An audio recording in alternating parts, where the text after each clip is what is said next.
Halo semuanya, kembali lagi di Republik of Speed Podcast. Kali ini kita akan ngebahas MotoGP yang ada di seri Silverstone bersama Bapak Aldi dan Adam Rizky. Mantap. Oke guys, jadi kemarin itu kan di MotoGP Silverstone itu pas banget ke 75 tahun anniversary-nya MotoGP ya. Betul. Jadi mereka pada pakai livery retro banget lah pada zaman 75 tahun yang lalu ya, atau yang terbaik gitu, lupa gue. Ya. Jadi di pekan balapannya di hari Minggunya, kalau di free practice di kualifikasi pakai livery biasa, cuman di khusus hari Minggunya itu pakai livery yang retro. Dan menurut gue nih ya, gue langsung aja to the point lah. Livery yang paling mantep itu yang Black Arrows-nya Aprilia tuh. Itu paling the best menurut gue. Menurut lu Dam sama Om Aldi bagusan yang mana? Livery ya bahasa ya. Kalau Ya. livery gua suka Honda. Honda ya, Dam. Honda Repsol. Aku jujur suka juga yang Aprilia ya, tapi karena sama-sama Aldin aku nggak mau sama, aku KTM aja deh. Putih, KTM putih itu. Oh, KTM. Itu bagus juga tuh. KTM-nya yang Inul bukan? Ini KTM dong.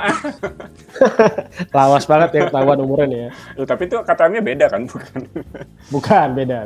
Oke, ini langsung ke balapan tadi juga. Kalau misalnya kalian nilai balapan kemarin, itu sprint sama main race-nya digabung apa nggak nih? Nilainya berapa nih skornya menurut kalian? Perbalapan atau weekend kemarin? Perbalapan lah. Perbalapan. Kalau aku sprintnya 7 lah. Kalau race-nya 8 boleh deh. Race-nya 8. Aldin gimana, Din?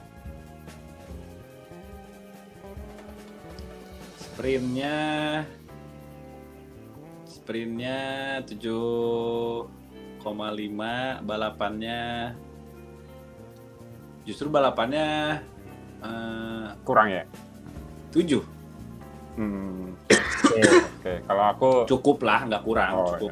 Ya kalau aku sprintnya bagus sih ya. Aku kasih nilai 7,5 lah. 7,5 sprint. Tapi kalau yang main race ya 7 aja lah, nggak apa-apa. Aku mau kasih 6 nanti jahat banget, tapi bagus kok itu.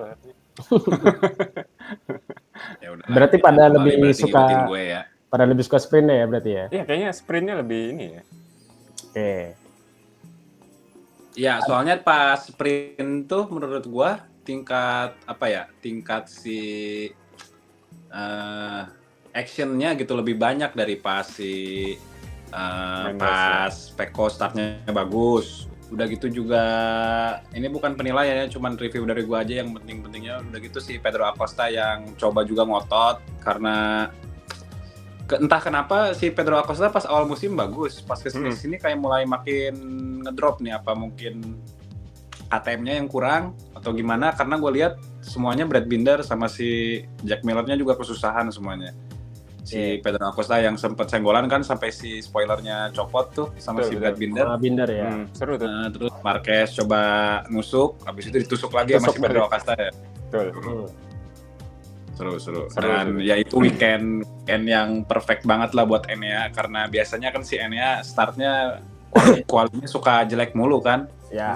Tapi somehow di Silverstone dia mungkin nemu sepersekian detik lebih kenceng daripada pembalap yang lain. Udah nemu feelingnya juga kali kan, kondisi fisiknya nggak kayak yang tahun lalu habis dari recovery. Waktu summer break kan sempat ada wawancara tuh Enea untuk paruh kedua, bagian apa yang harus dia perbaiki untuk balapan selanjutnya. Dia bilang kualifikasi. Nah, itu terbukti di balapan kemarin lah ya. Ya. Tapi kalau menurutku sih sprint lebih seru daripada race, iya. Tapi kalau sprint dibanding sprint balapan sebelumnya, nggak seseru sprint race balapan sebelumnya. Sementara race-nya cukup menarik lah daripada race balapan sebelumnya. Makanya gue kasih poin race-nya lebih tinggi. Kalau dari Om Aldi gimana, Om Aldi? Dari sprint, kalau misalnya sprint sih aku ngelihat justru malah bahkan keduanya ya, dari pabrikan tahun depan malah nggak terlalu optimal, malah yang bakal keluar dari MotoGP, maksudnya Ducati next year justru kelihatan di sprint dan juga main race. Di sprint Banaya jatuh lap 6 sebelum finish. Terus disusul Marquez. Itu kan juga jadi sesuatu kan. Di main race juga Peko nggak bisa bertahan dari Martin sama Enea. Jadi aku pikir pembuktian lah buat Enea sama Martin kalau sebenarnya mereka layak, dan itu pukulan keras buat Ducati menurutku. Dan sama ini juga si Enea udah plong. Ya. Itu kan pas dia selama 2 tahun di Ducati merah, itu dia kan digadang-gadang bakal bagus, bakal perform banget, bakal menjanjikan lah. Tapi gak taunya kan cedera. Udah gitu juga sempat mau diganti nama Martin lah pas kemarin. Ya. Sekarang kan udah dapet kontrak lah dia di KTM ya. KTM. Gas-gas. Ya, Gas-gas. Ya udah di kontrak gas-gas, ya udah dia udah tanpa beban sekarang. Jadi ya aku rasa Enea mungkin bisa. Ini tuh jadi si Enea tuh gini, typical rider yang diem-diem tapi loh tiba-tiba kok bisa ada di sini gitu loh. Berarti kemarin tuh race yang ini ya, pembuktian 2 rider Ducati yang tersakiti ya. Betul. Dua-duanya perform. Iya. Dan ini emang Enea banget ya. Enea tuh selalu kalau misalnya setiap balap dia nggak nge-push di awal, tapi di paruh kedua balapan dia pasti kenceng. Dia pasti semua udah tahu lah dia jago di paruh akhir balapan lah ya. Emang stylenya dari dulu, dari sebelum dia di Ducati pabrikan ya, udah pas gitu, masih kan? di Gresini juga udah begitu kan, pas dia di Gresini sama sebelum Gresini apa sih itu ya?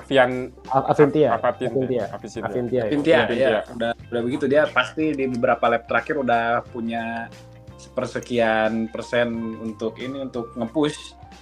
Mungkin nggak tahu ya apa si Peko ini karena suhunya turun atau gimana lah, aku nggak paham. Tapi di akhir-akhir balapan kekejar sama si Martin ya.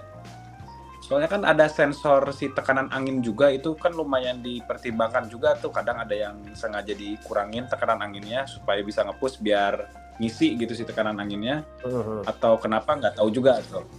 Soalnya sih aku rasa kalau si Peko jarang banget gitu kalau misalnya dia yang sampai kehabisan ban ya.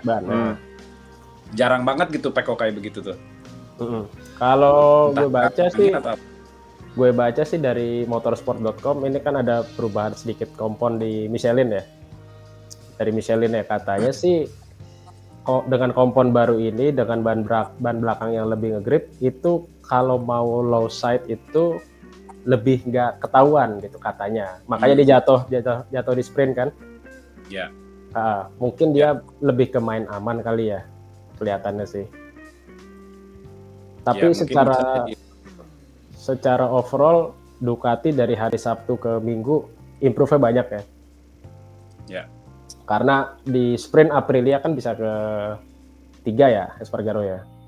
Ya udah gitu juga pas di balapannya kan Alex Espargaro satu-satunya rider yang pakai kompon hard yang depan kalau nggak salah. Yang depan ya. Ya, kompon hard depan kan lebih stabil di pengereman, tapi ketika menikung nggak begitu ngegrip kayak ban medium tuh. Ya kurang, tapi ya jadinya ya sosok lah buat Alex Espargaro menurut gue. Karena ya udah jadi ini juga ya, udah jadi mau jadi test ridernya Honda mungkin ya. Malah Honda ya. Udah. Ada hasil balap, Om Aldi? Ada nih, boleh kita tampilkan dulu ya hasil balap nih. Bentar. Untuk hasil ininya dulu deh ya, nih sprint nih. Nah, Espargaro ketiga bener ya. Nah ini Enea ya. Espargaro ketiga, Binder ketiga, Binder, Costa, Marquez nih dua jagoan Ducati hilang nih. Iya, dua calon rider factory ya. Ya. Kenapa tuh mereka berdua hilang tuh kenapa? Yang tadi gara-gara Michelin tadi tuh? Atau emang kesalahan aja dari mereka, kan bisa aja. Ya pasti kesalahannya dari mereka sih pasti ya kayaknya. Cuma ya lebih gak ada warning aja katanya sih, kata Peko. Tiba-tiba aja gitu ya. Oke, ini untuk sprint. Langsung aja kita tampilkan juga hasil main race-nya. Nih, sapu bersih sama ini ya nih. Dan Hoya Martin juga bisa di posisi kedua. Kelihatan Ya. Ducati top 5 ya. Banyak improve dari hari Sabtunya. Marc Marquez 4. Gian Antonio juga. Seru juga sebenarnya tuh battle ya sama Alex Marquez sama Alex Espargaro di awal. Dia nyusulin Betul, ya. dari belakang gitu. Sempat battle juga sama Alex Marquez. Mm-mm. Ya. Sampai apa tuh ada kode-kode gitu kali ya. Iya, Buntutin aja gitu. Mungkin Iya, kayak iya, gitu iya. ya. Jadi ada gap sama Marc Marquez setelahnya. Jadi lumayan susah juga buat dia nyusul. Ya, dua-duanya ngotot. Betul. Dan memang si Dija tapi memang bagus banget nih tahun ini nih. Sampai ada gosip yang tiba-tiba ke-spill sama Paman Tardozi katanya. Dija tahun depan pakai GP25, Morbidelli pakai GP24. Nah, VR46 berarti dapat GP25 ya. Betul. Nah, Keceplosan kali ya, lupa. tapi kenapa nggak dapat dua-duanya tuh, Damdin? Kan Maksudnya di split jadinya di Grace ini sama di VR46 karena kan VR46. Pramac cabut ke Yamaha. ya, betul. apa Pramac kecewa juga apa sama Ducati? Iyalah pasti. Apalagi kan Kecewa, Pramac iya, udah gitu juga ya, gak bisa dipungkiri lah ininya nih. betul. Nomor 1 sih nggak jauh-jauh pasti itu ya. Iya. Tapi kalau Om Ali coba lihat lagi Om resultnya yang Oke, hari Minggu. result hari Minggu. Nah, kalau kita bahas hari Minggu deh ya. Dari top 3 ini Bastian ini, Martin, Pecco pada ngasih poin berapa nih untuk Gua dulu ya. 3 podium? Gua dulu dah. Boleh. Enea gua kasih nilai 9,9. 99. Oke. Martin 10, kalau bisa 11. Pecco ya masih 8 lah. Enea perfect weekend, tapi Jorge Martin dia bisa ngambil lagi championship standing. Klasemen, Pecco ya salahnya di sprint.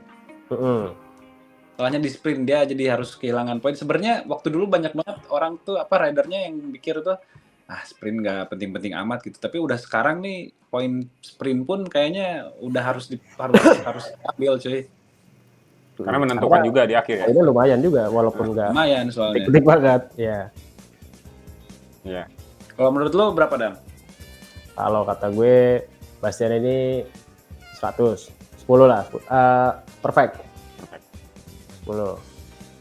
Martin itu 9, Pecco itu 7. Oke. Karena kalau berdasarkan weekend kemarin Bastian ini kan sapu bersih ya. Sapu bersih sprint, sapu bersih main race. Kalau nggak salah dia fastest lap juga nggak sih? Kalau nggak salah sih iya, cuma nggak tahu, bisa dicek lagi deh. Terus kalau Martin ya yang terpenting buat dia kan damage limitation ya, kalau kata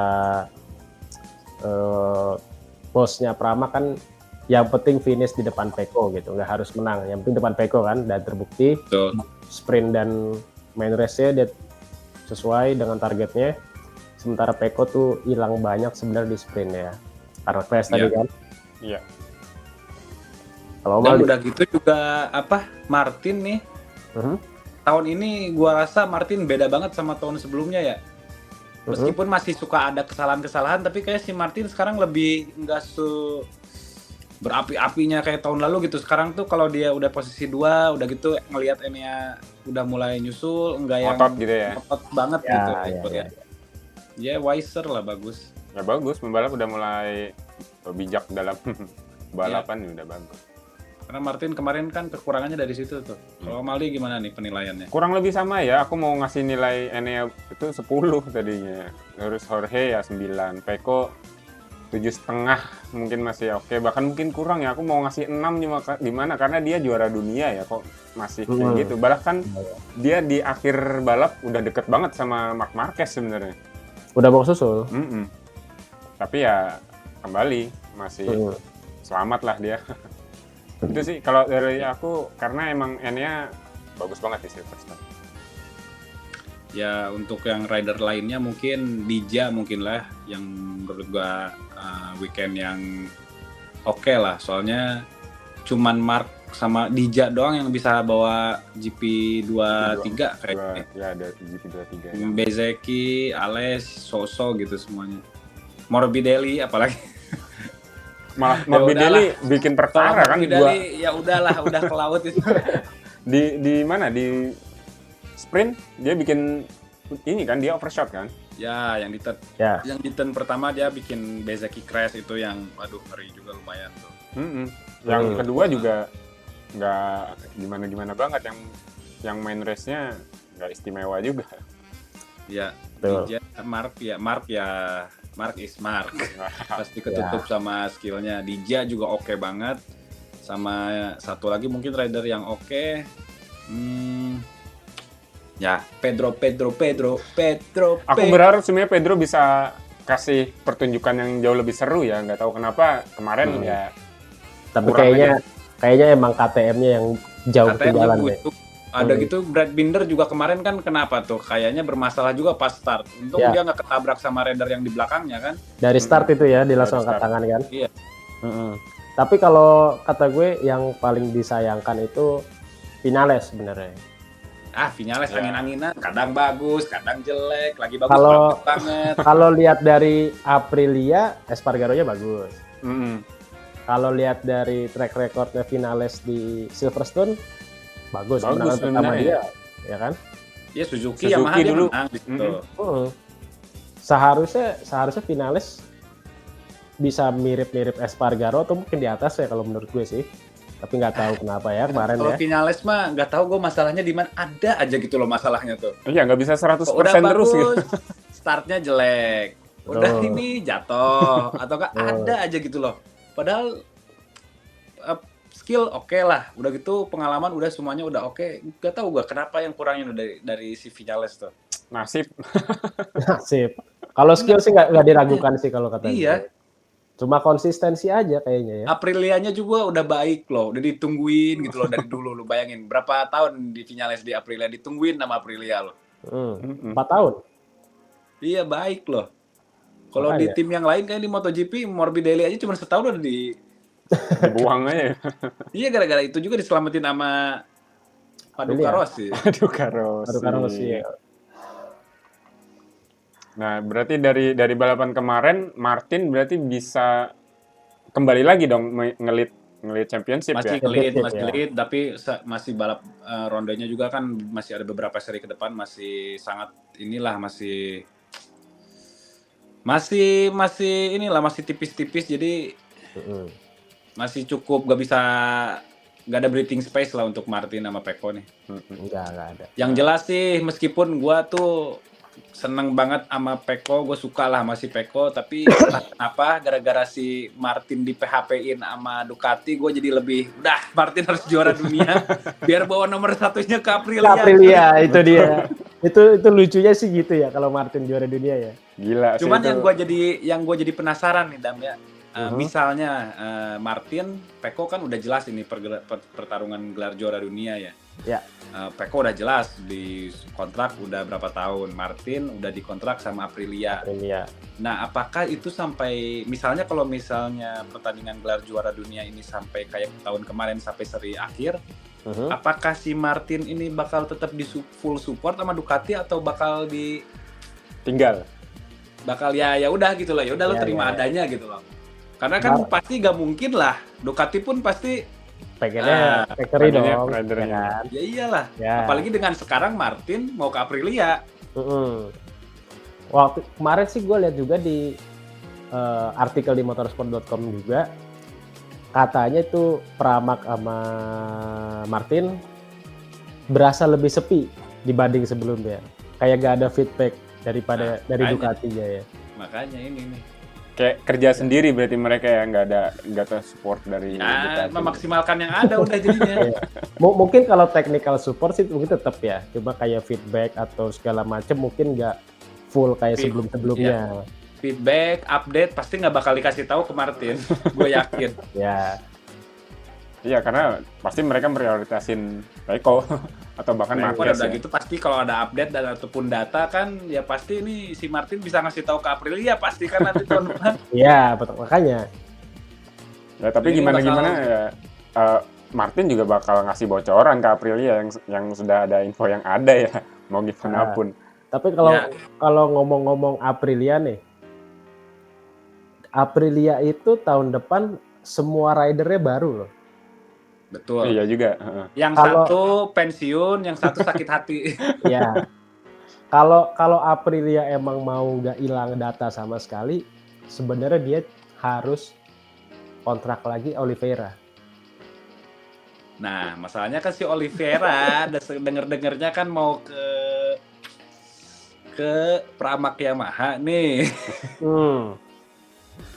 Nah, apakah akan ke situ apa gimana? Soalnya di Trackhouse juga katanya nih yang sangat amat mengejutkan ya.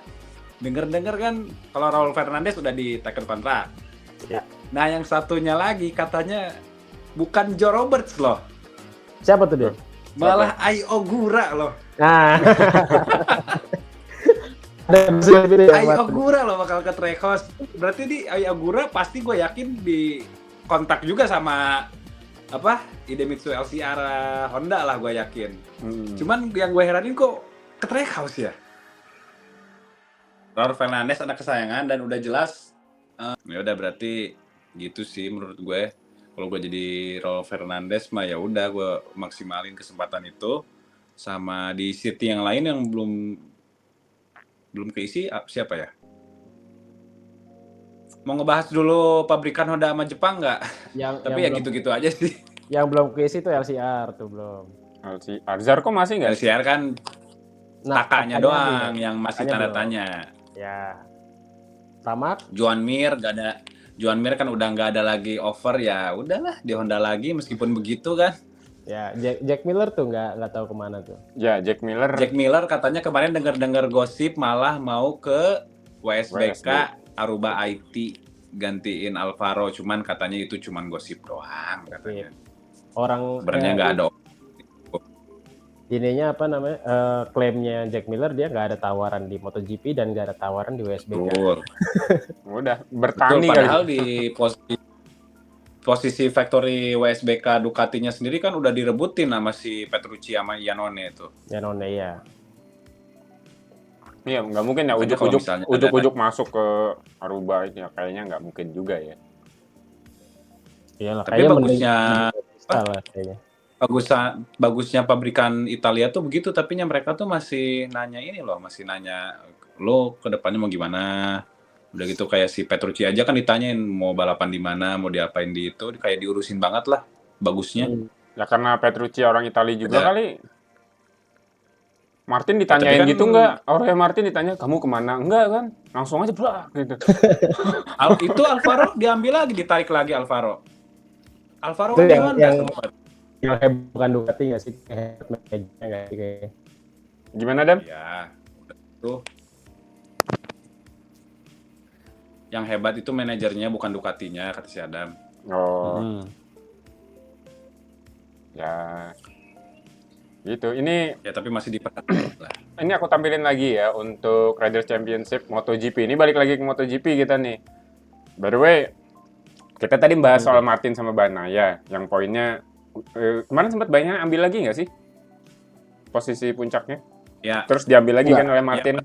Nah, Bastian ini sampai summer break kan masih memimpin Bagnaia pas di seri Silverstone kesusul sama Martin. 10 poin kan. Habis ascending kok sekarang lagi. Oke, suaranya Adam agak putus-putus nih. Di gua lancar. Oke, tapi yang kita lihat nih Enea juga naik kalau nggak salah lihat ya. Kan sebelumnya nomor 3 Marquez tuh. Kali ini udah disusul sama Enea. Apa dia juga punya potensi untuk perebutan juara dunia? Bisa jadi kalau misalnya dia konsisten kayak gini nih, qualifying-nya front row dan race-nya kayak gini, dia bakal bisa kalau menurut gue. Sama, setuju. Tapi kembali lagi makanya kalau misalnya si Enea-nya bakal pindah ke pabrikan tahun depan kan ya gak tahu nih apakah akan disupport apa gimana. Betul. Tapi kalau selama konsisten kayak gini, punya lah potensi lah ya. Ya, ada chance. Berarti perebutan juara dunia tahun ini cukup seru kalau misalnya Enea dan juga Mark itu all out juga di akhir-akhir musim ya. Terutama Enea karena dia pakai GP24 kan. Oke. Mark kan pakai GP23. GP23 ya kelihatan banget masih ketinggalan di beberapa areanya sih. Nggak bisa dibohongin, tetap kelihatan kurang GP23. Pembalap 5, 6 sampai 10 udah terlalu jauh banget nih juga dari championship. Jadi mungkin kita tunggu aja untuk di next roundnya gimana perkembangannya ya untuk Riders Championship. Kira-kira untuk gosip ada lagi nggak Dam sama Aldin nih yang bisa kita bahas? Kalau dalam waktu dekat sih kayaknya belum ada lagi ya, karena abis ini juga langsung ke Red Bull Ring kan, 2 minggu lagi ya kalau nggak salah ya. Gosipnya kayaknya udah abis banyak di summer break kemarin deh. Oke. Nah kalau ngomong-ngomong Red Bull Ring nih, prediksi. Siapa kira-kira prediksi nih? Kalau lihat dari histori sih ya udah jelas lah Ducati yang mendominasi. Dan dari performa di atas kertas juga ya udah pasti Ducati ya nggak bakal jauh-jauh dari itu sih. Dari trio wek-wek itu. Kalau gitu Enea, top 3 di main race ya. Top 3 main race menurut gue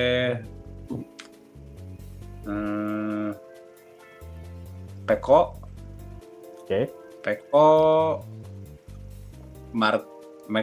Enea, Martin. Pecco, Enea, Martin. Oke. Aku dulu apa kamu, Dam? Om Aldi dulu boleh? Aku ya. Kalau aku lihat kayaknya Enea nih lagi oke ya. Enea, terus Martin. Aku sebenarnya pengen Acosta ya, cuma ragu-ragu juga. Sama lagi. Karena Acosta KTM ini kan kandang KTM ya. Ya. Tapi Marquez ini kayak punya sesuatu nih. Nggak tahu Pecco mungkin bisa, tapi udahlah Enea, Martin, Marquez, Mark. Enea, Martin, Marquez. Oke. Kalau gitu aku Pecco. Ya. Gimana? Bisa diulang? Martin, Pecco, Enea. Martin, Pecco, Enea. Oke, menarik. Kita lihat siapa yang bakal benar. Tapi kalau nggak salah Dani bakal turun ya? Atau Paul yang bakal turun di Austria? Oh, wildcard ya? Paul. Ya, Paul yang turun ya? Paul ya.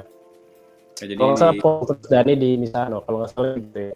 Oh, dibagi. Ya, seharusnya sih KTM udah banyak banget data ya di track ini ya. Seharusnya bakal lebih perform seharusnya. Dan ya kita lihatlah Brad sama Pecco kan 2 rider itu tuh yang bisa ngegendong KTM.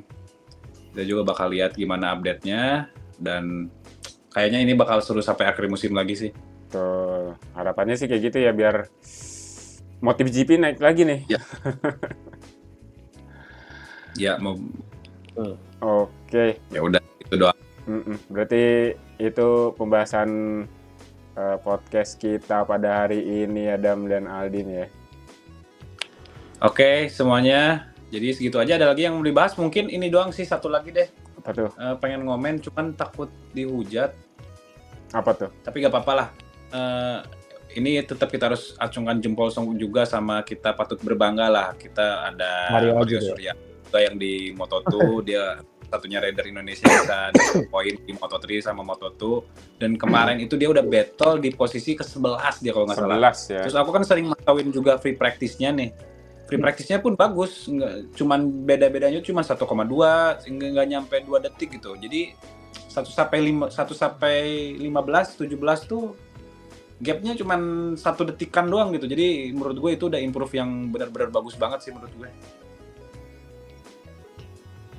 Kita harus terus support lah Mario Suryo Aji supaya bisa tetap perform dan tetap dikasih lagi kesempatan lah untuk bisa balapan, karena ya, menurut gua Mario Astrojo Aji salah satu rider yang menjanjikan ya.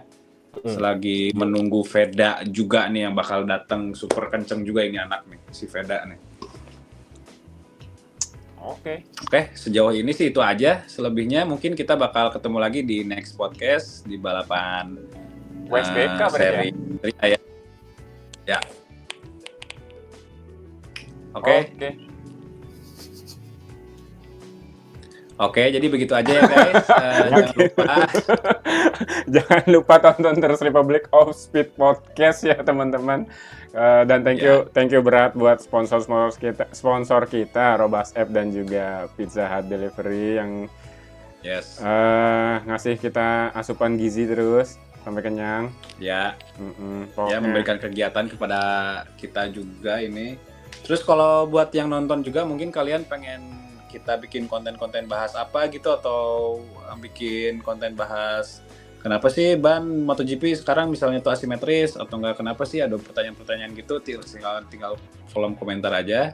Sama jangan lupa di like, share, dan subscribe. Dan sampai jumpa di next podcast. Ciao. Bye-bye. Bisa begitu curang.